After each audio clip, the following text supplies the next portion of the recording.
Is it alright if we brag on God for a minute? Yeah, nobody's been better to us than God. Put your hands on it, yeah!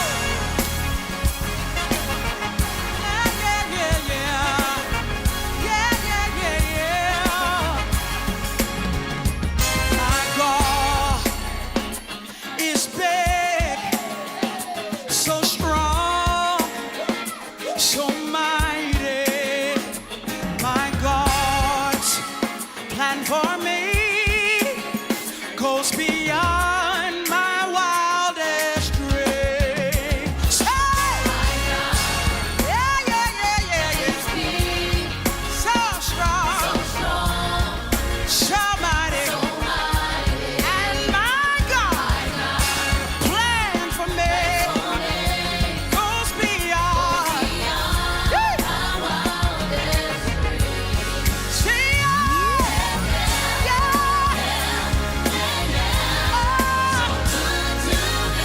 It's a fact. Yeah. God, you're good. Somebody scream, say it. Yeah. So strong. Who is he, y'all?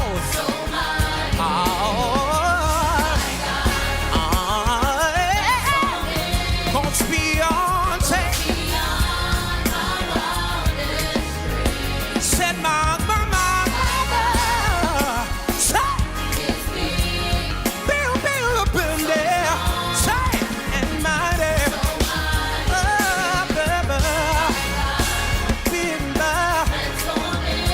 God's beyond my, yeah.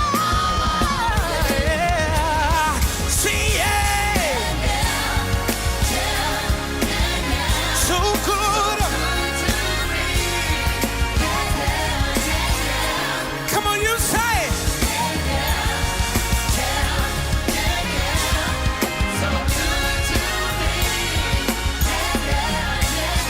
Come on, Miranda, sing this with me. There's nothing my God cannot do. There's nothing my God cannot do.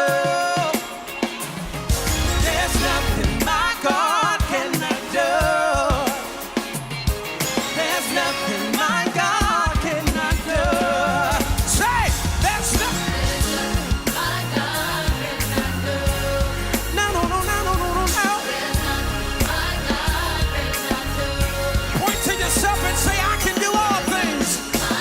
Because he has done all things. Say,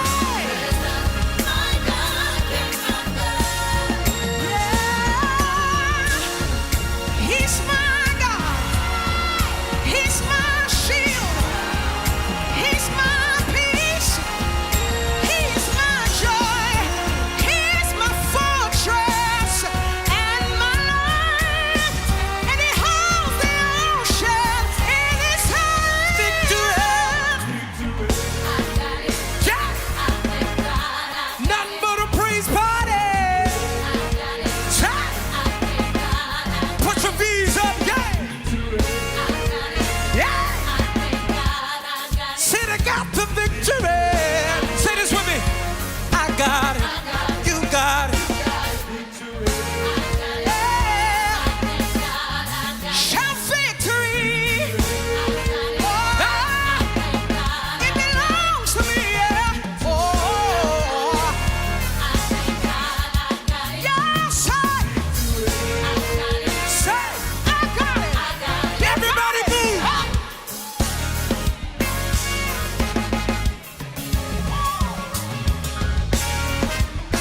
Where my tenors at? Said victory. Hey. Miranda, I want to move a little bit. Come on, say it. I got it. Everybody move. This is called my testimony walk. Yeah. Everybody take a slow. Yeah. Miranda, when the haters come to bother him tomorrow, everybody move.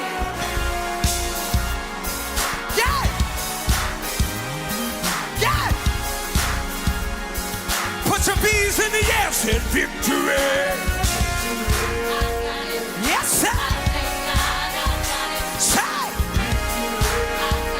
Yeah.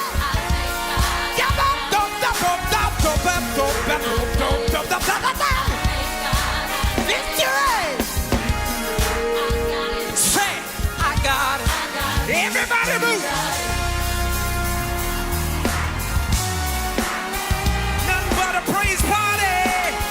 Yeah, yeah, yeah, yeah. Say this with me right here. Say, oh.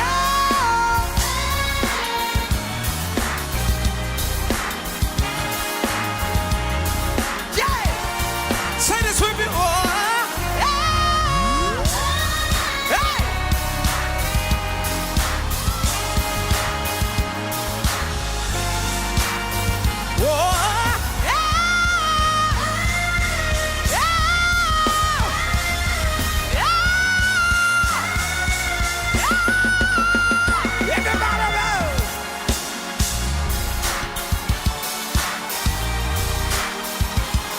Miranda, we got a leader sing alone, but it feels so good.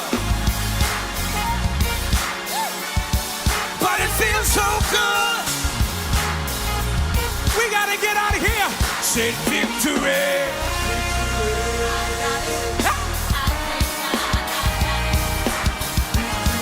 Last time you say, I got it. You got it.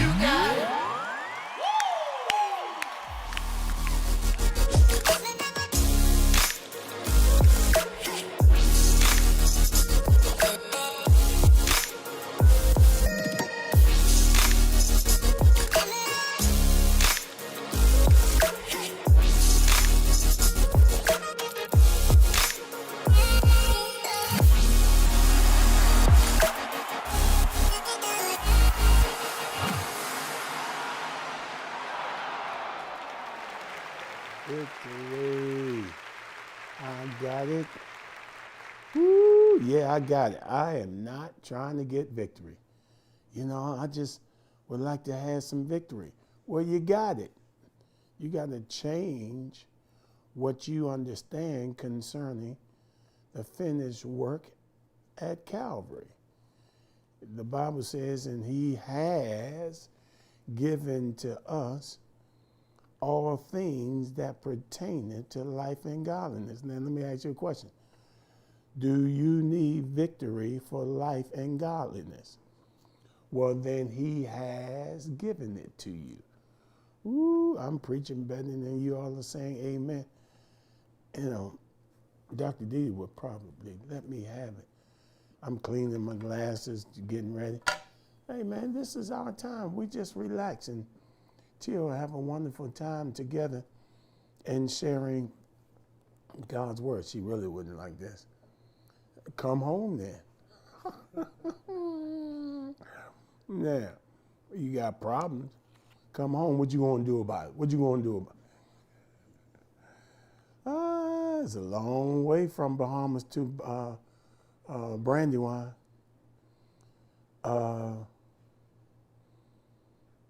Okay. Let's see.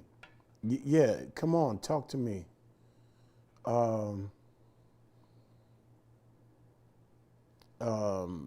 Say hello. Come on in. I'm trying to answer something real quick. Come on in, speak, say hello. You know, pastor. That's what I prefer, pastor. Call me pastor. All the other stuff, I mean, you can call me Mike. As long as, because there's some people who call me all these different titles and don't honor me. And there's some people that call me Mike and honor me. So it's all about the honor. Whatever exhibits the honor for you, it was always Dr. Price for me, Apostle Price for me. And so that's the way I've kept it. We're going to have an exciting time. I got something in my head. Okay. Is it gone now? And then I look shiny too again, man. What's up with that? I don't think that's what the Bible talks about. Let your light so shine. I don't think that's what it's referring to. I got a special guest on here today with me, we got three things in common. We all love Jesus. We're all interested in good health and good living. And none of us know how it's going to go today. I can promise you that. One of them just got a 10-minute notice. Okay, you're on. I need you. And it was funny. Okay, I'll tell you about that later. Let me just share these books. I shared it with you at Nightcap. Good stuff, man. Liberated through submission. Liberated through submission. The Honorable Anointed John and Trina Jenkins highly recommended this to Dita and I. What the chapter that stuck out to me most was submission and the married woman. I think every woman needs to submit themselves. And then I don't even know why they put submission and the married man. I don't even know why that was necessary. You know, submission and the single person. Singles, you ought to be already understanding this. And the one I loved the most was Mount Submission. Mount Submission. So this is by P.B. Wilson. I don't know anything about the author at all. Not one single thing. She's the author of 8 books, including best-selling Your Knight in Shining Armor, more than 100,000 copies sold, and 7 Secrets Women Want to Know. She and her husband, Frank, conduct marriage and family seminars across. Good for you. And sometimes I want to be frank. I know I might, but I want to be frank. Okay, don't worry about it. To be frank, okay. So this is good. This is what I'm on this summer. And this one here is a very dear friend of Dee and I, Wanda P. Bowman. I never knew Wanda P. Bowman. I don't know what P for. Got to be pretty. Got to be pretty. This is one of the prettiest women that I've ever seen in my life. And I looked at Tim. This is Tim Bowman's Jr.'s mom and Tim Bowman Sr.'s wife. And he just hit #1 on the Billboard charts for Firefly, Fireball, Fire something, it's fire. Yeah. Money, how to make your money work for you. Some people are working for money instead of money working for you, and you need to know this. It's the financial glow up. I love these. This is how I select books. I go to the table of contents. Let me let you in on a little secret. I rarely read entire books. I go and look at the table of contents. I want to see what kind of jumps out at me, you know, developing a relationship with money. The one that really got me is change your mindset. Listen to me. I told you that poverty is a spirit. It is a spirit. And if it's not dealt with properly, watch this, it will actually, if it's dealt with properly or improperly, it's going to develop a mindset. So if you deal with money properly, it's going to develop a mindset that will work for you. If you don't deal with the spirit of poverty properly, it's going to develop a mindset of poverty. You know, you're going to succeed. Did I say that the opposite way both times? Or did I say it the same way? You all recall? Yeah, you don't recall?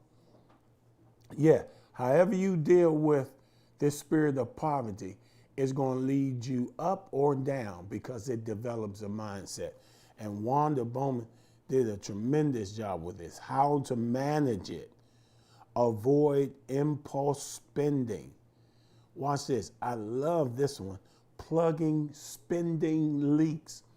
The Bible talks about you got bags with holes in them because there's a spending leak.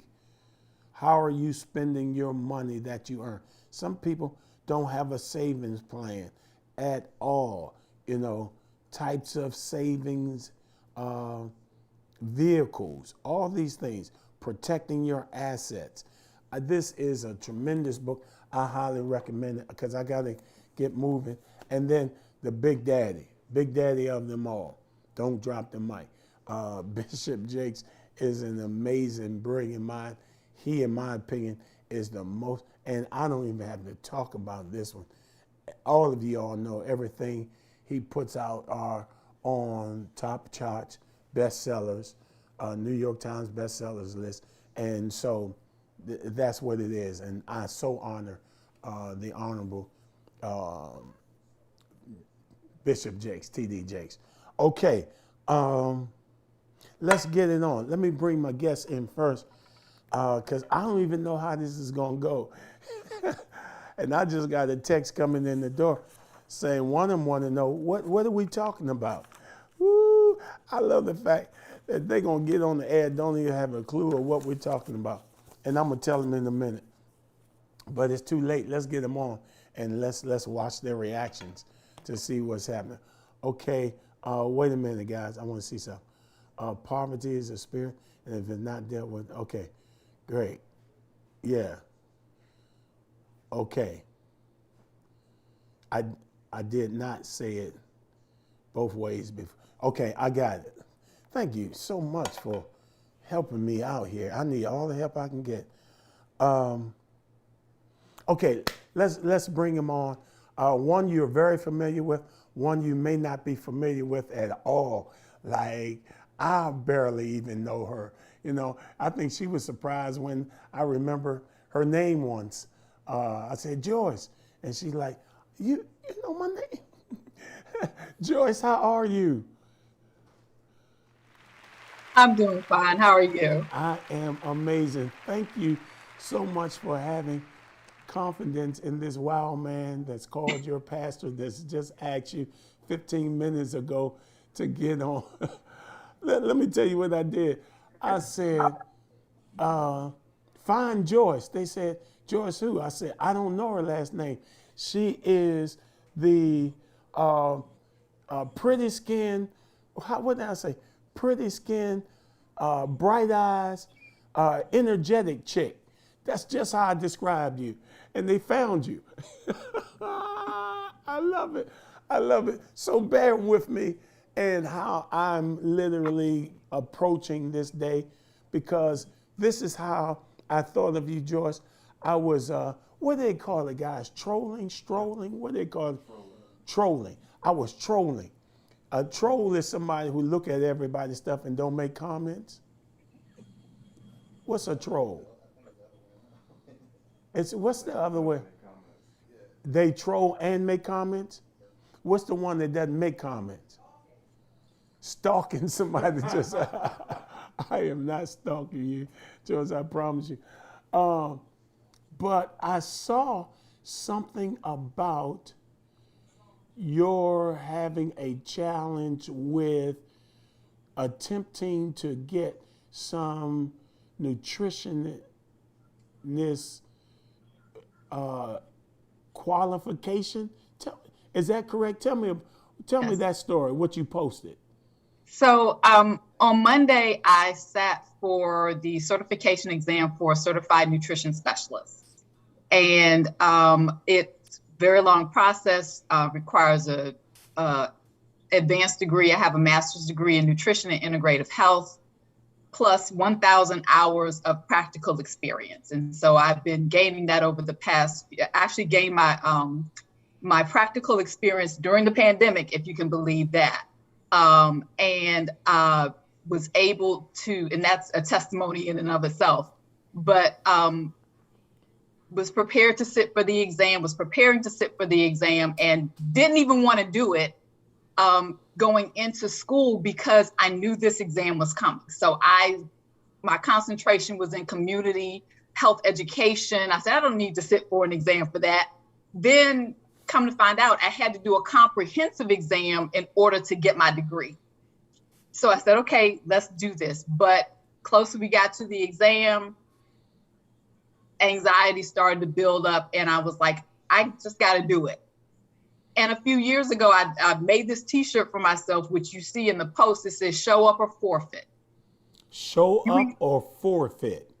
Yes. Okay. So you either show up for life, you show up for your health, you show up for whatever you're called to show up for, or you forfeit the benefits, you forfeit the opportunities that showing up would have had for you. And it's just like in athletics. If the team doesn't show up, they forfeit. You can practice, you can write vision boards, you can do everything, but if you never show up, you forfeit. And so that is what my post was about, that sometimes, regardless of what the result is, and I'm believing that I passed it, but regardless of what the result is, sometimes the biggest challenge and the biggest victory is in showing up. Ooh, clap it up for that. I love that. I got my clap machine on the side. Now, let me tell you this one thing. Let me tell you how your life has so impressed me. I've been checking you out for a long time, right? I mean, it ain't, checking me. Oh, Lord, this ain't good. Dee Dee's not around. I got another woman on here talking about I'm checking out. Okay, but I've watched you, and I've always been intrigued. Like when you are ministering, for instance, I don't think I've seen, next to Todd Tribbett, a more energetic, okay, the dancing dude that's in the choir, George. you and Todd Tribbett are like the most energetic. And I dare not to try, and I've tried in the past, to guess your age. And I'm saying, she one of them tricky ones. She's probably older than what she looks because she's so spunky and so active, and your nutrition is helping to maintain that kind of mystique. You can't even put look at this beautiful smile, your skin, everything. When you are worshiping God, I'm saying this is the very impetus of what I believe God was concerned about when he talks about the correlation between spirit, soul, and body. Because there are a lot of people who can express their love for God because their body is creating, as it relates to worship, their body is not assisting them in expressing exactly what their soul is encountering. Like when I think of like David dancing in the scripture, the way he has been described as dancing, it's obvious that there is, or was, of course, a man who was physically fit to be able to carry on the way he carried on. Now, couple that with what is her name? Simone Jenkins. She was like the highest honor student at, I think, the 2020 class. And she talked about ministry being mobile. That really did something in my spirit. She says, because we take ministry everywhere we go. And the ministry of the Lord Jesus Christ is limited in a lot of bodies because their bodies are not being kept the way they should be kept in order to give Jesus the kind of range and the kind of exposure he needs, because our bodies are the vehicles. So again, we have that in common. I don't know how this is going to go. Dr. Ragland, we all know her. She is like the prima donna she's like the GOAT of nutrition. And I don't know if you all know each other, but I wanted to create this collaboration whereby we can have a concerted effort to minister to people in the ministry, because when you're talking about great health, it can't be absent of the discussion of nutrition and what it takes to have healthy bodies. Introduce yourself, Dr. Ragland. I got two. D. You better come home. I got two beautiful women right here in my company. Go ahead. I am honored. I'm honored to join you all today again. It was a very pleasant surprise to be asked to come on. That long notice that I gave you about 15, 20 minutes ago. I said only for my pastor.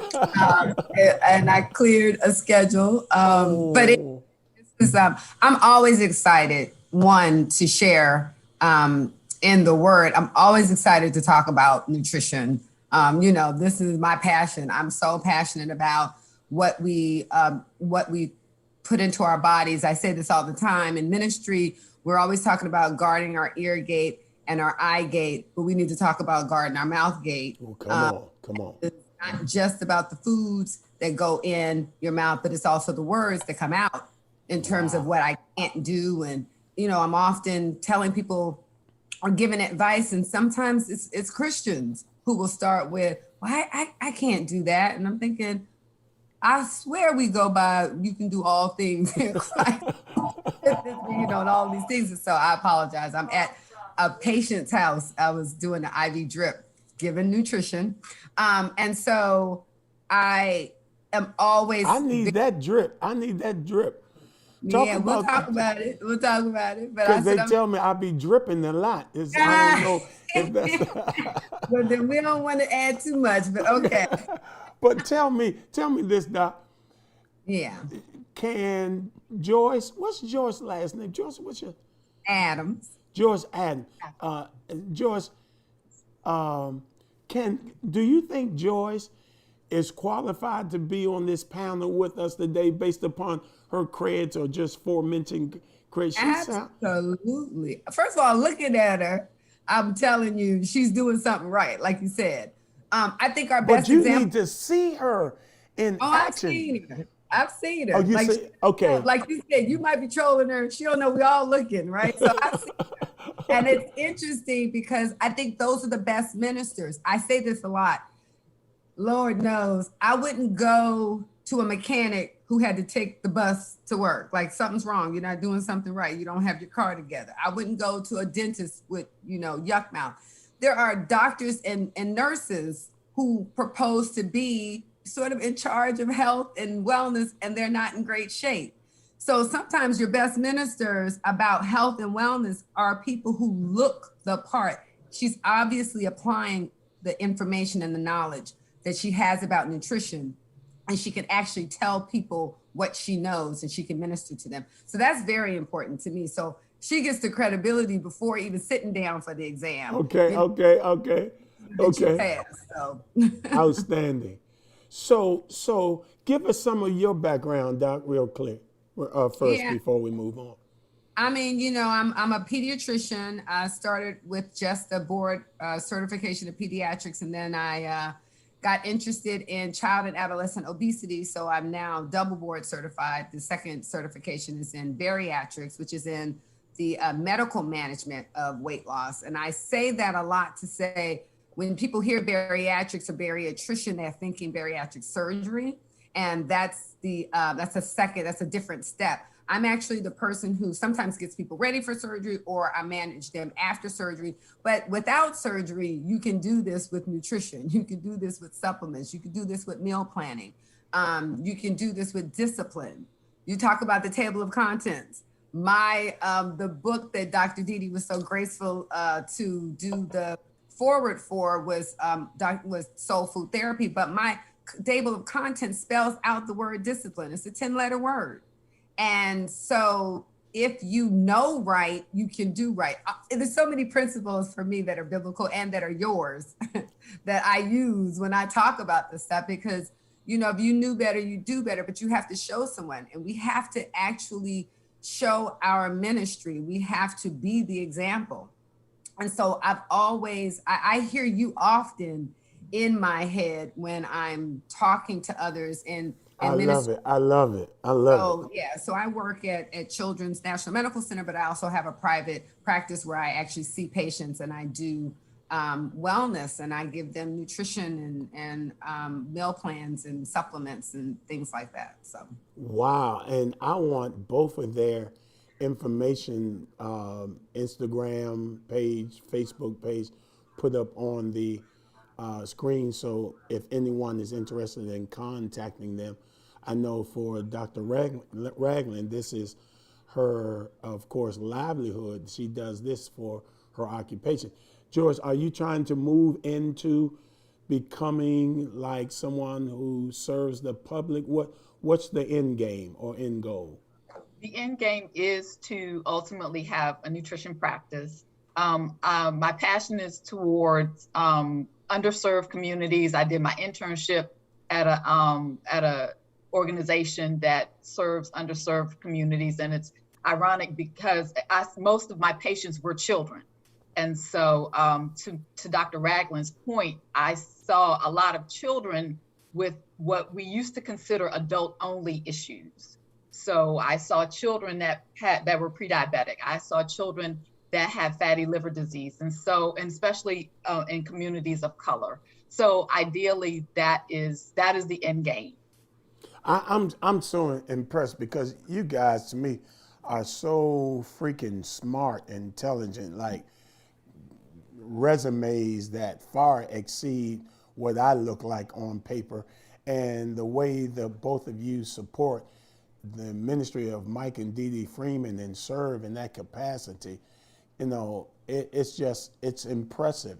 And I know it's a spiritual thing, and quite too often we find people who don't have the capacity to minister to people who have accomplished so much germane to their academia, and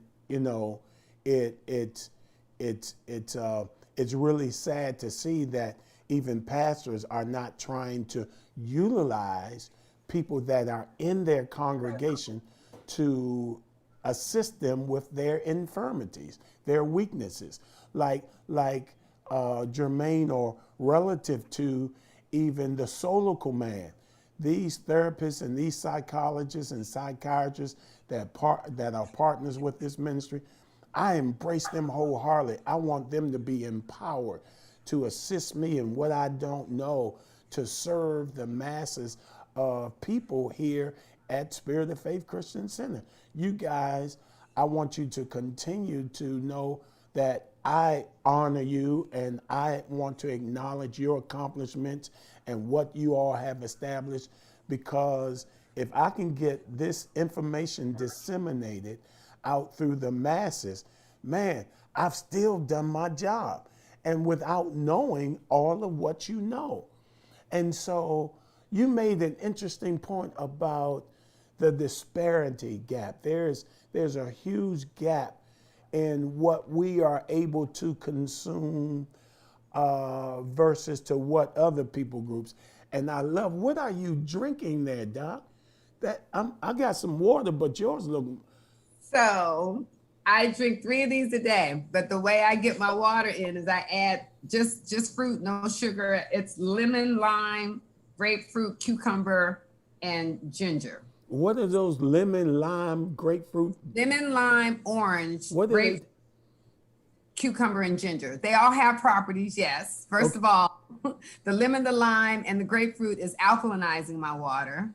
So, alkaline water is actually good for, it mobilizes fat cells, boosts your immunity. It's great for your immune system, but it also is good for like flushing. So it's good for your skin and your hair and your nails. Wait a minute. Snow, give me a lime now.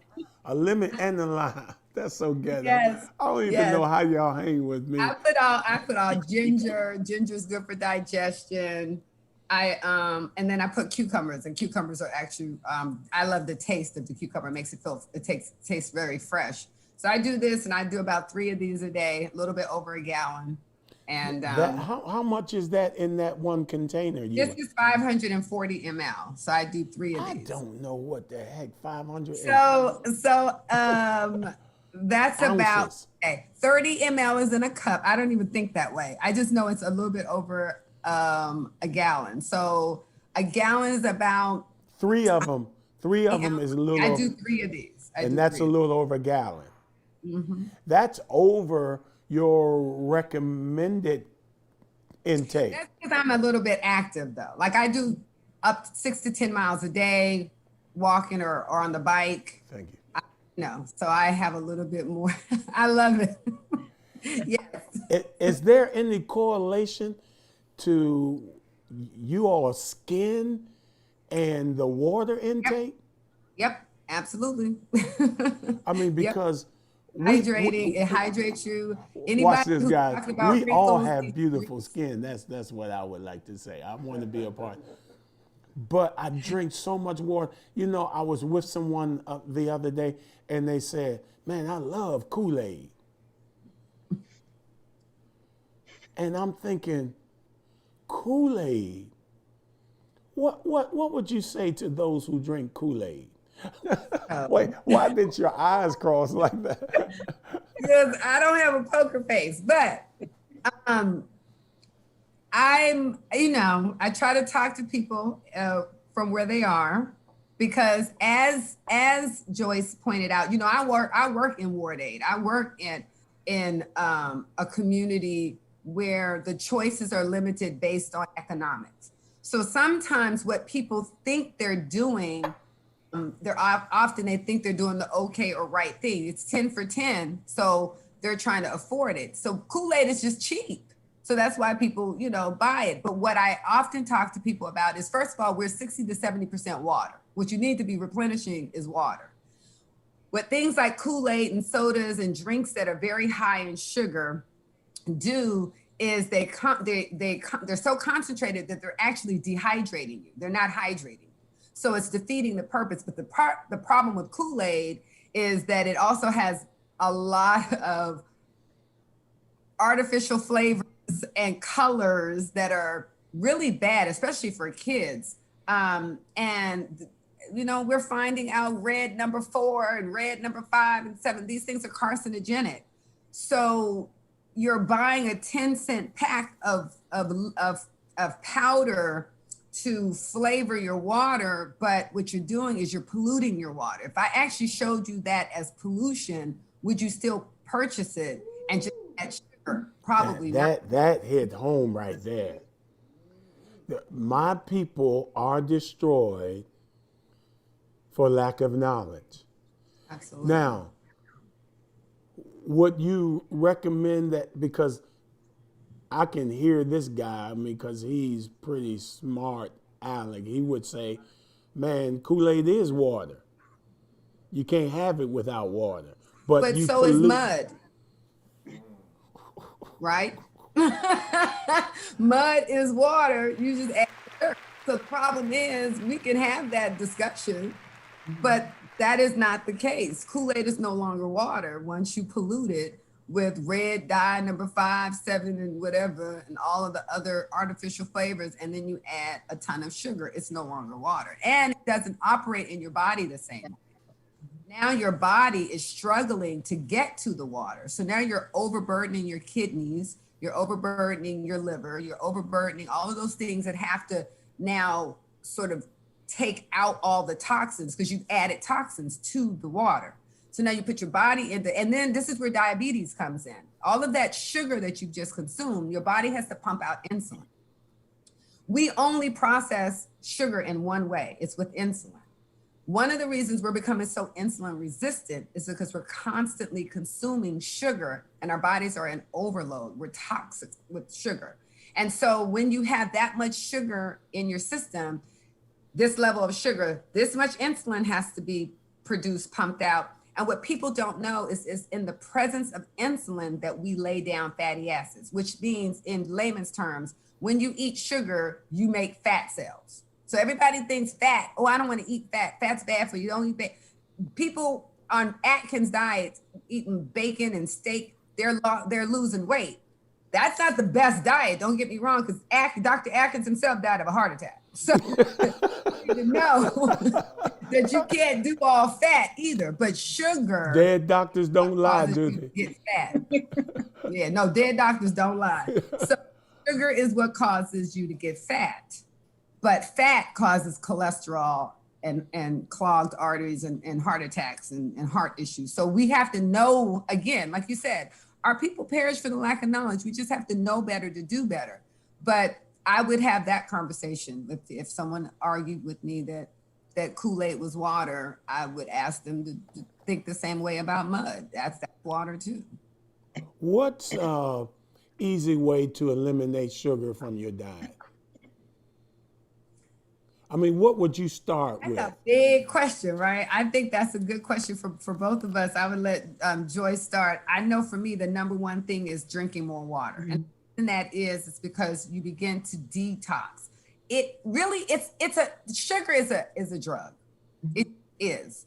The way our bodies respond to sugar, the way it works in the limbic system, the way it works in the brain, it's very satisfying. It's like immediately gratifying. That's what I'm talking about. That's the will of God. It's like, woo, man, what? It's such an immediate gratification that there's a study, and I'm gonna let Joyce jump in. There's a study that I actually talk about in my book, where they did a study with rats, and they had sugar in a container. They had sugar plus cocaine. They had sugar plus heroin. They had just cocaine, and they had just heroin. Listen, so they had a combination of everything, and they had them all by themselves. The rats were more interested in the sugar alone, not even the sugar with heroin or the sugar with cocaine. They were more addicted to the sugar alone than any of the other substances, more than the cocaine by itself, more than the heroin by itself, more than the combinations with the sugar. They really just wanted the sugar. That was the most gratifying. When I read that study, I realized I needed to have I needed to recognize how powerful really sugar is. The reverence that I then got for sugar grew, because I don't think that we respect how much our brains are turned on by sugar. There's a reason that Krispy Kreme light comes on at 3-4 o'clock in the morning and people are lined up. If that was a crack house, we'd shut it down. But for some reason, we let the Krispy Kreme light come on, and we don't say anything about the fact that they're advertising to the sugar addicts that it's ready, let's go. So it was so powerful to me when I read that study, that in the NICU, they would just give bottles of just sugar water to babies. There were no, when a newborn is born in the NICU, we can't give medications, but sometimes we have to do procedures. And I remember my first year in, and I'm in the nursery, and a baby needed to get a PICC line, which is a central line. You've got to go in, put the catheter down into their heart to deliver medications. And the nurse was bedside, and she has a bottle, a nipple in the baby's mouth. And the baby was just as quiet, just sucking along, suck. And I'm thinking to myself, wow, what is that? That's powerful. I didn't know it. I thought what drug it was. She turns over because it ran out, and she went to put more of the liquid in the bottle, in the nipple. And the baby's screaming bloody murder because we have the tube in. But prior to that, the baby was quiet.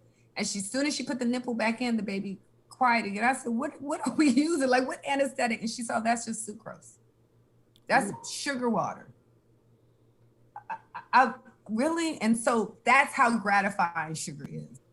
A newborn baby, you can't talk to them. You can't console them. You can't say, hey, it's going to be, you just have to give them what's going to soothe them. The only thing that soothes them in that situation is sugar water. Comfort food. Comfort. And you can do anything to that child. You could remove a limb if you had to. And they would. Wow. Joyce, you want to chime in on that? Yeah, I mean, you mentioned comfort food, and we often do go to the sugary things for comfort. But when you think about what it does to your blood sugar, even in the immediacy, so we get that cupcake, we get that cinnamon bun, and it shoots up our blood sugar, and we feel really good. But then then you get that crash, and then you're hungry again, and so you're feeding again. And so you are kind of feeding a monster. That's what sugar does. And so I think if people understood, number one, that the impact that it can have on your blood sugar, even if you're not diabetic, even if you're not pre-diabetes, your blood sugar is spiking and going up when it should be like kind of a even kind of curve. When you eat, it goes up. As you get hungry again, it starts to go back down. There shouldn't be these really high spikes and really low drops. The other thing is, how do you tell that you're high or low? What's the signs of these highs and lows? How's that manifested in the body?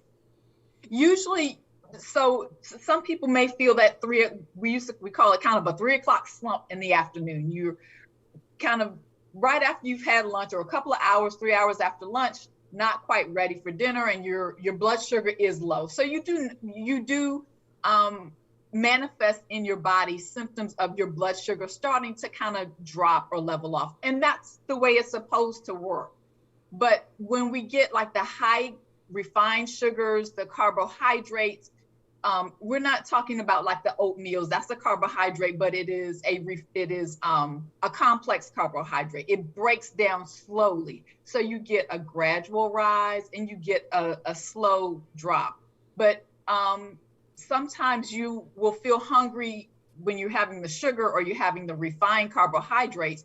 You're getting hungry shortly after you've eaten, and that's because the body has processed it out so quickly. There are no longer any nutrients in it because all of that's been refined out, and you're always on this constant of trying to get energy back. And so that's why we go for the highly sweetened foods, the Starbucks with lots of sugar in it.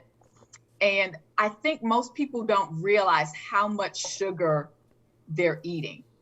And so if some people there's the Starbucks, they like the sugary Starbucks. If people understood that there was somewhere between 16 and 17 teaspoons of sugar in their Starbucks drink, yeah, there's 25 in a soda. Mm-hmm. See, so 25 teaspoons. 25 teaspoons of sugar in a soda. So I can eliminate a lot of my sugar intake just by stopping sodas.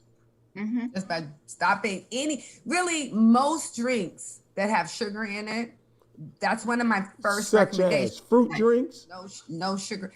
So let's be clear what drinks mean. That word drinks is a very good choice to use, because often this is how marketing works. When it just says drink on a container,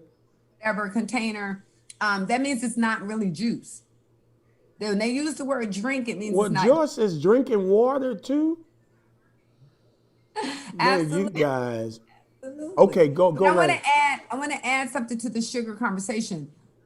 Not only does sugar raise and drop your blood sugar levels so high, and the mood swing. So one of the things you asked is, what are the symptoms? Yeah. You can have mood swings. You can have brain fog. You feel like you can't quite concentrate. You can't stay on task. That's what happens with the high and lows, with the real highs and the drops. When you eat consistently or slow carbohydrates, complex carbohydrates, and they absorb slowly, you're not going to get the swings. But sugar also causes inflammation. That's the other thing we don't talk about. Mm-hmm. You're finding that you're having, joint pains in your knees or anywhere in your back and whatever. What we don't realize and what we don't talk about, and why diabetes is an actual real thing, is it's not just your sugar highs and lows and the mood swings, but the inflammation is what's attacking your vessels. That's what gets people to the point where a limb has to be amputated, right? There's been so much inflammation of these vessels that it's actually causing constriction, no blood flow. Now you can't get peripheral blood flow to the foot, and you end up with diabetes or the diabetic, foot, where you don't have any circulation, and we end up having to amputate. But that happens in it happens in the eye vessels. This is why people go blind in diabetes. It happens in the vessels to the kidneys. This is why people end up on dialysis. There's so many organs that it happens to, and it's simply because sugar causes inflammation, just as much as it causes mood swings. And it doesn't just, you don't feel just hungry. That's not just, that's a part of it. It's not that you're just hungry because you just ate. So you're wondering why you feel hungry. It's not so much that you feel hungry. We used to be told when we were young, breakfast is the most important meal of the day. When you start, especially our kids, off with these sugary foods and these sugary starts and meals, when you shoot your blood sugar up this high, all day long, you're chasing this high. Your body is chasing that high. So when you eat this something that, a Danish, even bagels, that's all still sugar, sugary cereals, once you're coming down, you're not hungry, but your body craves to be back up where you were. Like it wants that high. It's no different than these other highs that people talk about. So if you never go here, if you give yourself something that's going to stabilize your blood sugar, then you're not going to feel that. You're just going to you'll be able to wait till 3, 4, 5 hours before it's time for your next meal. And so that's the purpose of having a good start to your day, not snacking on, What's a good start to your day? So, I'm a celery and peanut butter person. That's my first meal of the day. Celery and peanut butter. Or I'll have a protein shake. OMG. I am boring. I might have egg white with some, kale and mushroom maybe. But I'm not I don't eat a lot of big meals, but I definitely don't eat anything sugary. I make sure that I don't eat sugar in the morning because I don't want to start my day chasing sugar. So I almost always eliminate sugar in the morning. Celery is probably. Wait, did you say celery and peanut butter? Okay. Praise the Lord. So you didn't mention eggs, bacon, grits. Sometimes I'll do egg whites. I'll do egg whites with some kale and some mushroom. I don't do grits. Grits is corn. That's all sugar. I don't do sugar. Corn is sugar. It doesn't. Here's my promise. This is my best tip and advice. All sugar isn't sweet. So that's the problem. People are always like, oh, I don't eat sweets. I don't even eat. Yes, you do. Let's have this conversation. So, especially if you're trying to lose weight, you're eating sugar. So corn is sweet? It's a starch. Corn is sugar. It's sugar. But it's not sweet. All sugar isn't sweet, is what I said. Okay, wait. Okay, I got a couple of questions people are asking. Crystal Light in your water. Oh. No, yay, no. Joyce, you want to do this one? I just think you're polluting your water, but go ahead. Yeah, I mean, it piggybacking on Dr. Ragland, it is a chemical. And if you want to flavor your water, do the fruit, infuse it with cucumbers or something like that.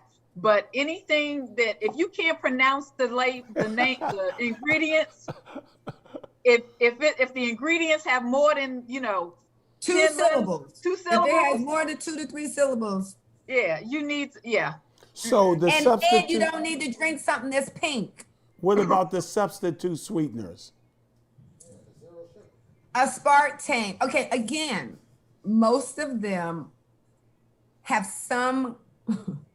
I don't want to call everything carcinogenic. I trust me, I'm not a conspiracy theorist. However, most things have been connected. Now, I will tell you, things like stevia, things that are plant-based, we are finding are better than others. I just don't do processed. Yeah. If you can get out of the habit of doing processed anything, then it's best. So I'm trying to get people to embrace water. But isn't that a good path to getting to water? I get it. So I get what you're saying. If I have to do this in order to get to water, then I'm going to let you do it. But your goal is water. Mm-hmm. Because we need, I guess, again, as believers, I'm always just so shocked. We need to understand the Bible talks about water and the greatness of water all the time. It doesn't talk about anybody adding any flavor. Right. And that was the original intent. We didn't have. I'm trying. So the fruit was already on the trees. So if you want to flavor it, put the fruit. But we don't need those things. Our taste buds have been hijacked. Right. And And that's I why talked about how deadly detoxification, that tongue is. you got to detox. And detoxing from things are just as important as, detoxing from words like I can't and I need is just as important as detoxing from these things. So when you, mindset is changing your mindset into what you have to have, what you need. Your body does not need that. You, as the creature of this habit, tells yourself you need it, but you don't need that. So you have to believe that God gave us all that we need right here. It's on the inside of you. He didn't give us stevia. He gave us fruit. I know that you need it. Now, if you're cooking and baking, I get it. There's substitute. I would substitute things like those for cooking. I don't mind people doing alternatives for cooking, but when it comes to just putting it in your water, it's just unnecessary. We're doing this to our kids. What about honey and agave? I would, in terms of cooking, I would prefer to go with like a raw sugar or a honey or a maple syrup. Agave still kind of, we used to think it was the be all end all. But the more we learn about it, it functions in the body, very, it's called the glycemic. Right. Yeah, it's called the glycemic index. When the glycemic index is too high, your body overshoots. So when it overshoots and that insulin gets put out, you're now you have too much hyperglycemia. So agave is found to have a glycemic index that's a little bit higher than we would like for nutritionists. Man, you guys are tremendous, like billboards, for real. You both look in great health. Bright, clear, intelligent. Responsible. Just amazing humans to me. Now, is there an exercise regimen that goes with any of it? Like you, Josh, you look like you stay on go. Like when I see you, that's why I can't put my finger on you. I'm trying to say 30s, early 40s. I dare not to try to even go above that. I'm thinking, but she's tricky. She's mystique. It's just, what is this about her? It's mystical. Tell me about your intake or your day and your regimen. So just to answer the question, since it's out there, I'm 55 years old. You are not 55 years old. OMG. Amazing. I am 55 years old. No, you guys got to see her in action. It's like, I'm telling you, some of these youngins, I'm talking about 20s, teenagers, your energy level so surpasses most people in your age bracket. You would have to agree to that. Yes. But yeah, I work out regularly. I work out, I prefer first thing in the morning, get it out of the way. So I work out from 5:45 to 6:45 with a boot camp group. It's kind of, you go hard to go home. Every day? Is that every day? No, actually, we only meet 4 days a week. We meet only Monday, 4 Tuesday, days. Monday, Tuesday, Thursday, and Friday. I actually ran my first full marathon at 52 in 2018. I did the Marine Corps Marathon. When did you start? Talk about the conversion. Have you been raised, did you come up in like a home that pushed nutrition and its value for longevity? So my father was diagnosed with hypertension in his probably mid to late 30s. And I was a small child at the time, but we just we always had home cooked meals. We very rarely ate out. That's something you don't do today? Occasionally I go out, but like with the pandemic, I've been cooking a whole lot more. So I actually prefer to, unless I just have a taste for something in particular, I actually prefer to cook for myself. And kind of looking at even at my dad's longevity, his father passed away before he was 60. He had a stroke and he died before he was 60. My father made this life change, and my father, he transitioned 2 years ago in 2019, but he only was sick the last year of his life.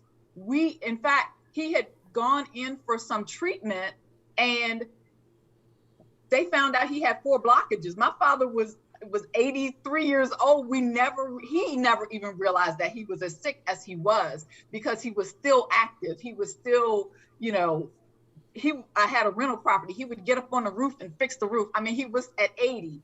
So we did have that, history of, you eat fresh from the farm if you can, but some people don't have access to that. So I kind of categorize it as good, better, best. If you can't get the fresh, get the can, but rinse it. Rinse your vegetables, because you need to get some of that sodium off. Frozen is also an alternative. But so we have a history of being active. My mom is 85 years young. She lives alone, still, taking good care of herself. I love it. I love it. Now, wow, you guys have been amazing. Dr. Rackman, you mentioned you're in Ward 8 now. Ward 8, for people who are in this area, understands, of course, the disadvantages that exist over there in Ward 8. But there's a partner in this ministry who started like a garden and created a store. I know her husband is Louise. I'm trying to think of her name. And I think she's on Good Hope Road, but she has all fresh foods there. And it's a little more expensive. What do we do about this huge gap?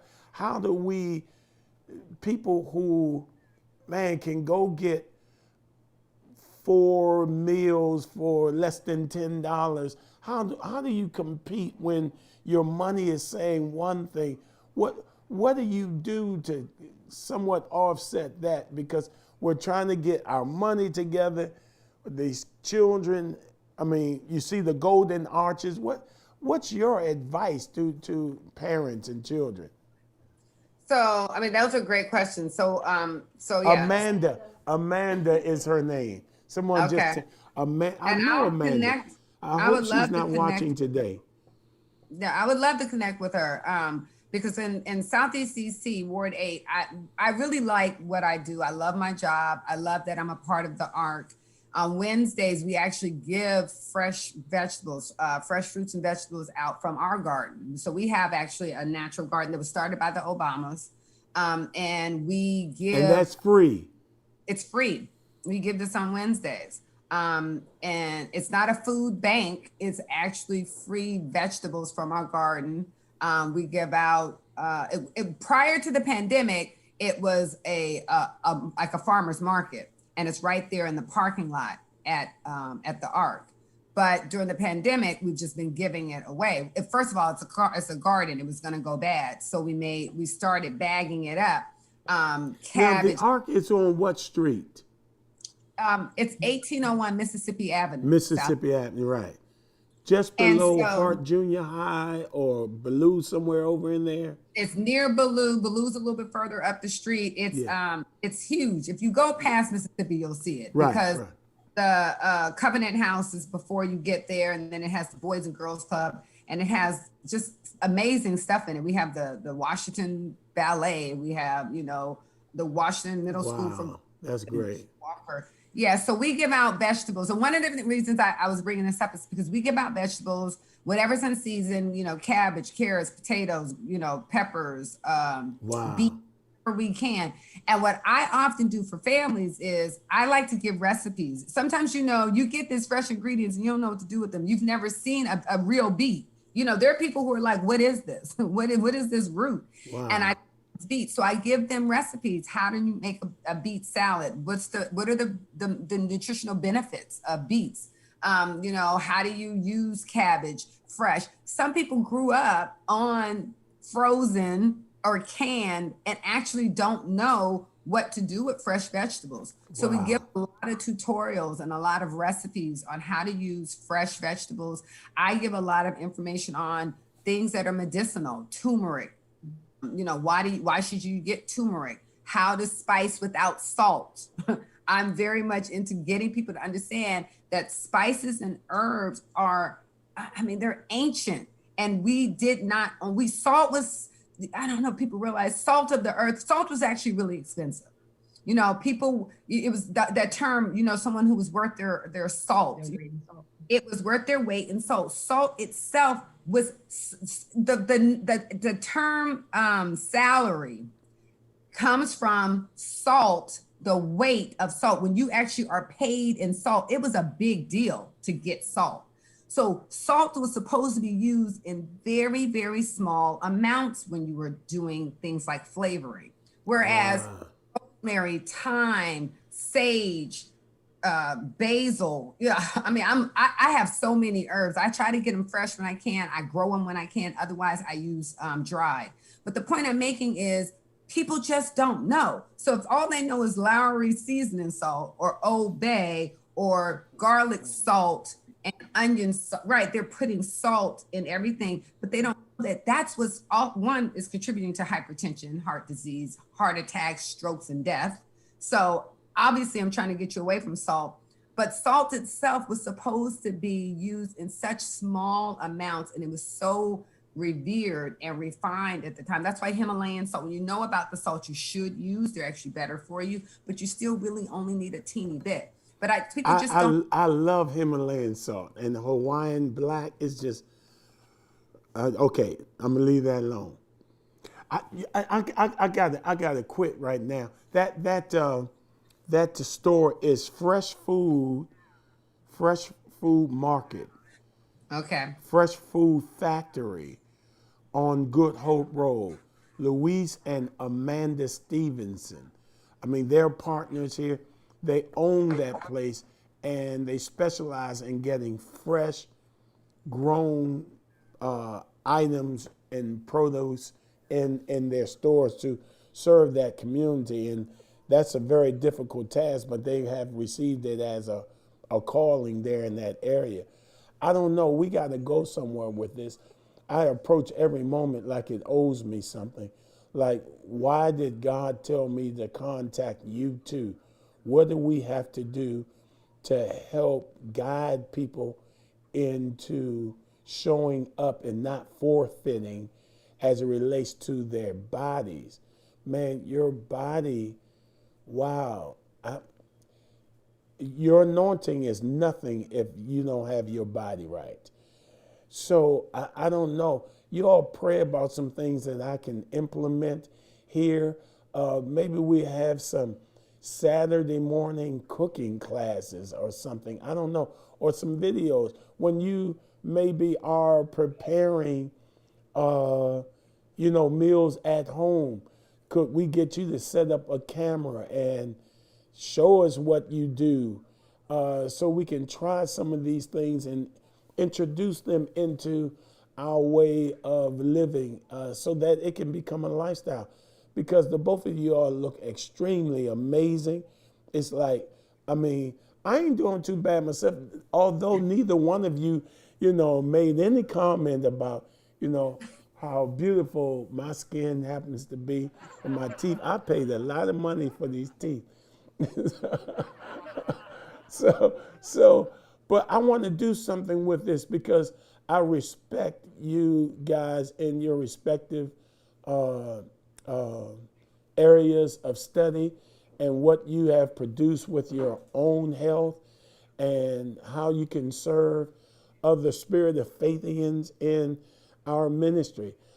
Starting with Dee Dee and I.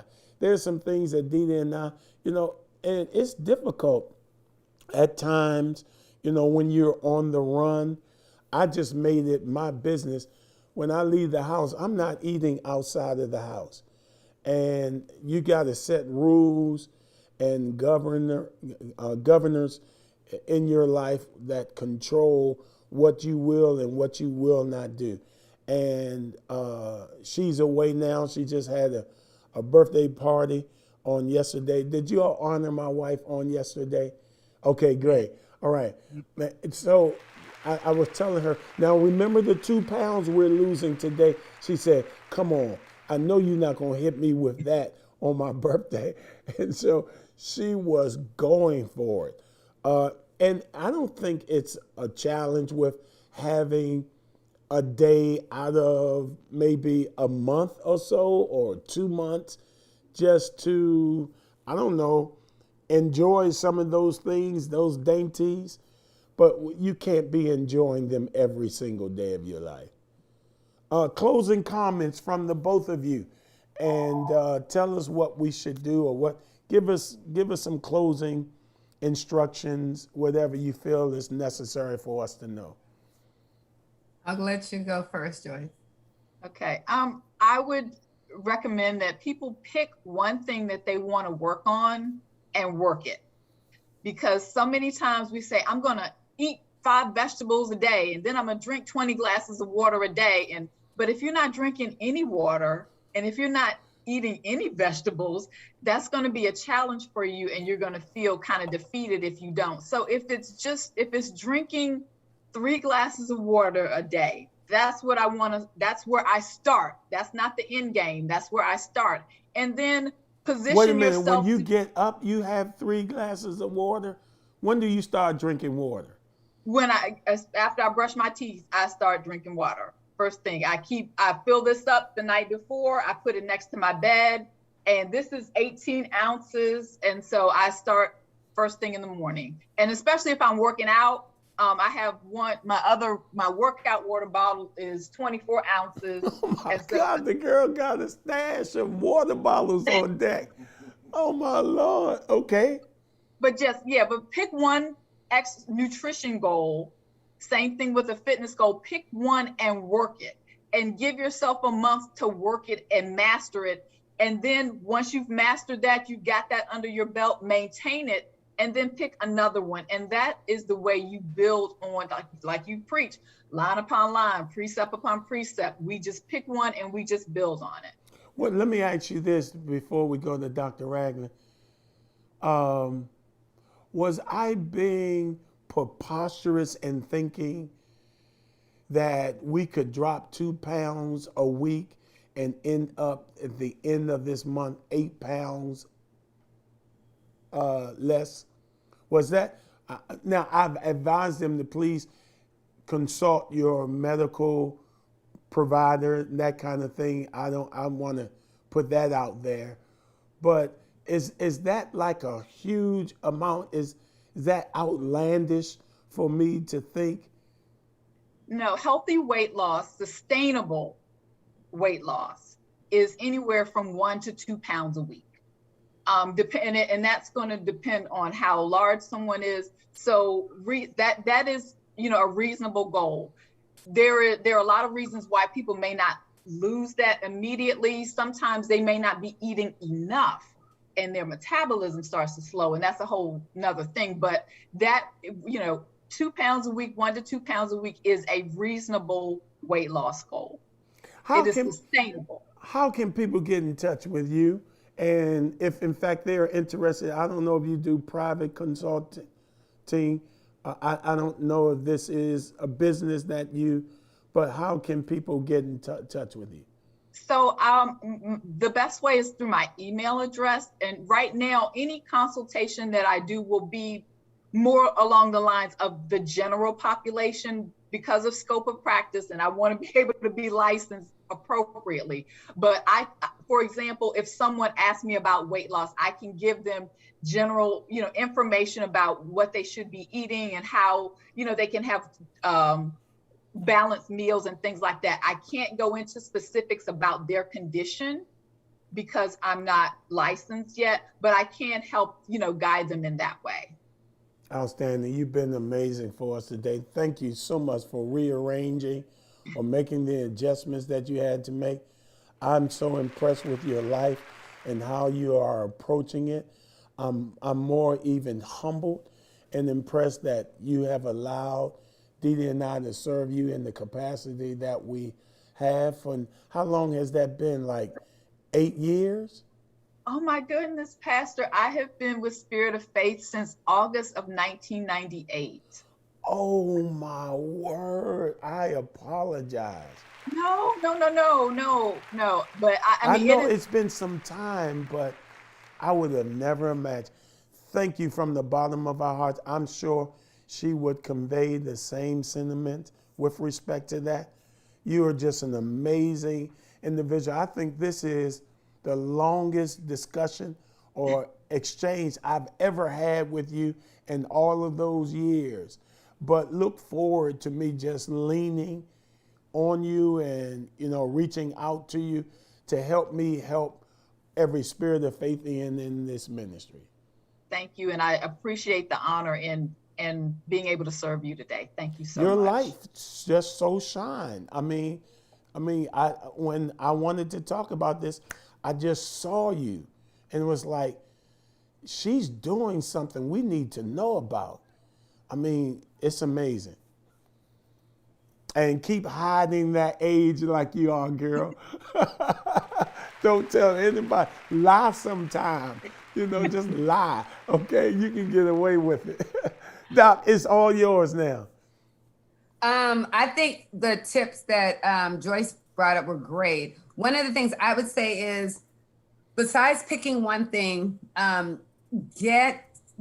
create a situation where you become accountable. So what I mean by that is, first, don't just make this a goal, tell somebody.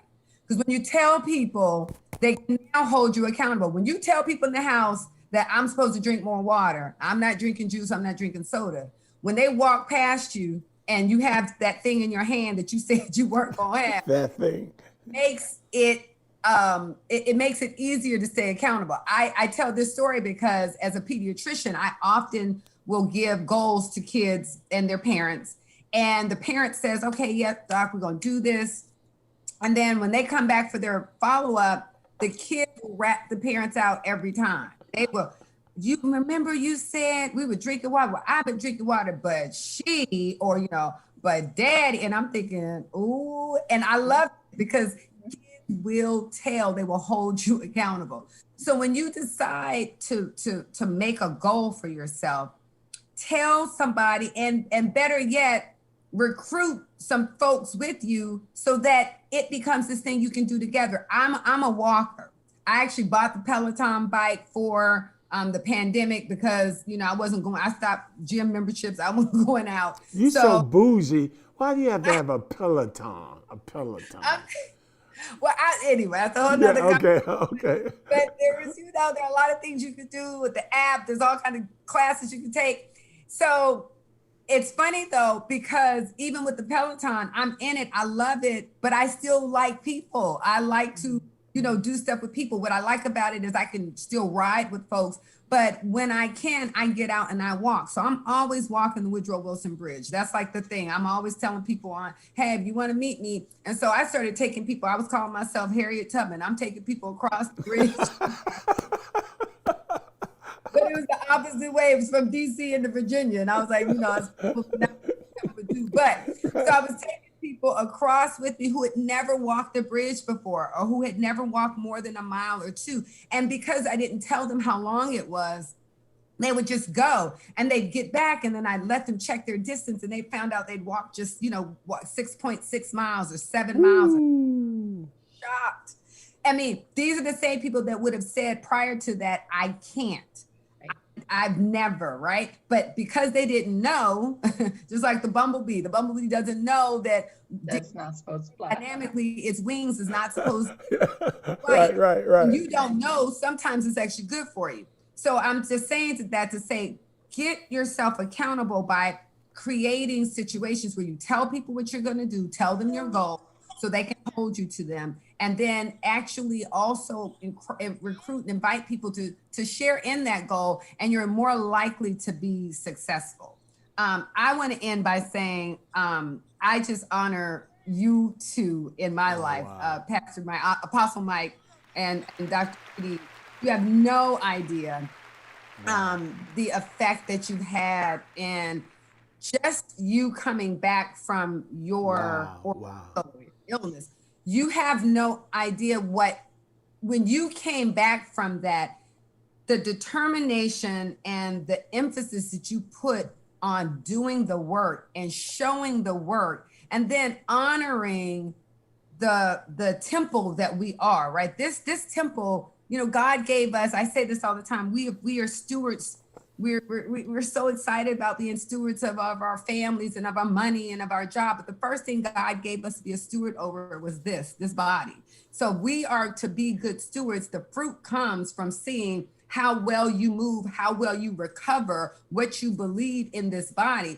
And so your testimony was such a good object lesson for everyone around you, all of us, and those of us who our ministry is the body. It sends chills up my spine when I think about it, because, you know, we will minister about so many things, but one of the most important things we can actually minister about is our health. It's the you actually have control over. You have control over what you drink and what you eat and what goes in your body. You don't have control over a lot of these other things, your job and your income, but you have control over what you put in and out of your body. You really do. You have control over whether you're going to get up and exercise or not. And so you have been just so instrumental in making it really plain, being very supportive and just honoring the human body. And for me, it's a very special from you and Dr. Didi. It's very well, more so me. You didn't have to add her. You just been so, you know, cordial and so political. Just you I are know. both. I promise you are both. You hold such a special place in my life and in my heart. And again, I've said this to you many times. You just wouldn't know, but I hear you all the time in ways that allows me to also minister to others. So I just want you to know I'm that. impressed. I'm humbled and honored. Hey guys, you have to really embrace this information. I'm not taking shots in the dark. I promise you, this is not something that I just come up with just to fill in some space. No, this is God ordained. Again, approach this moment like it owes you something.